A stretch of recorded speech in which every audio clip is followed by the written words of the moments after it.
Now, how would you detect your own inauthenticity or your own incongruence? Well, Rogers had this idea that he called subception, which was maybe something that you might regard as a sixth sense. It's sort of like a propriocentric perception, and that's the perception that you have of your body as it's reacting and localized in time and space. And so it's sort of like touch, the feeling, but it's your sense of how you're reacting internally and where you are. And a lot of that is subserved by the autonomic nervous system, which is reporting to you about various states of being in your body. Rogers believed that you could use the information that's being provided to you from your body, sort of bottom up, to determine when you were being inauthentic or non-congruent.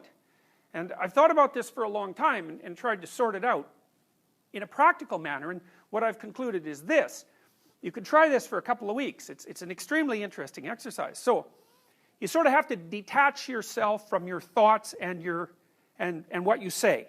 So you got to assume, you start by assuming that what you say and what you think is not necessarily you. And of course that's just the case, because a lot of what you think, in fact most of what you think and most of what you say, are the opinions of other people.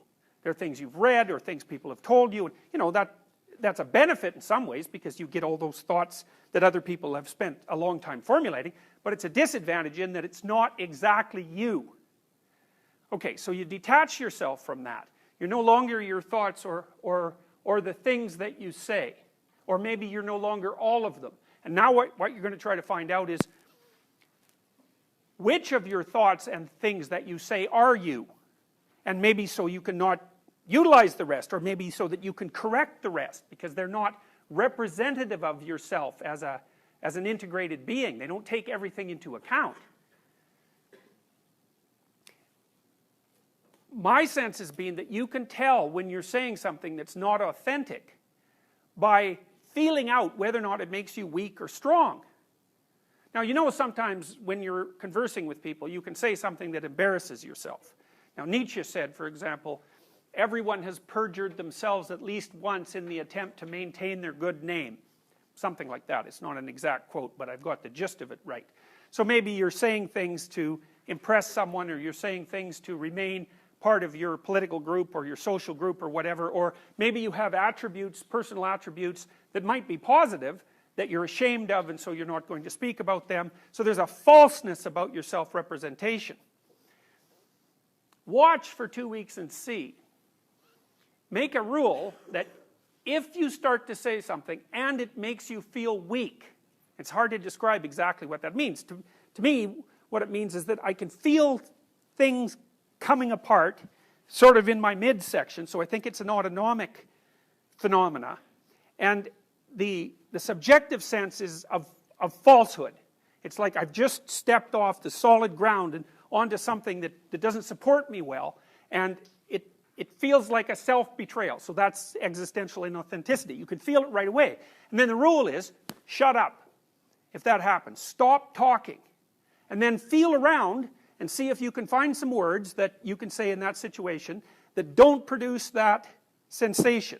And it's like, you see this played out in different forms of drama. So there's a scene in The Lord of the Rings, for example, where I believe it's Gollum and Bilbo. It's The Lord of the Rings. It's Bilbo. It's The Lord of the Rings, not The Hobbit, because The Hobbit's Frodo, right? So it's Bilbo. Have I got it wrong? It's the other way around? Okay, so Gollum and Frodo, yes, are going across this swamp, and the swamp is essentially full of dead souls, and they have to step very carefully in order to not fall off the track, and the stones are sort of hidden underneath the surface. And the implication there is that in order to follow a trail properly, you have to pick your ground very carefully, and you have to test it to see if it's solid, or you'll slip off into this, well, essentially what it is chaos. You'll slip off into chaos. And that's a dramatic representation of what I'm suggesting to you. It's like all you have to do is notice, and you have to pay attention. And so to some degree what you're doing, in fact, is you're making your capacity to pay attention superordinate to your capacity to think and to speak. Because you know, you might ask yourself, well, exactly what are you?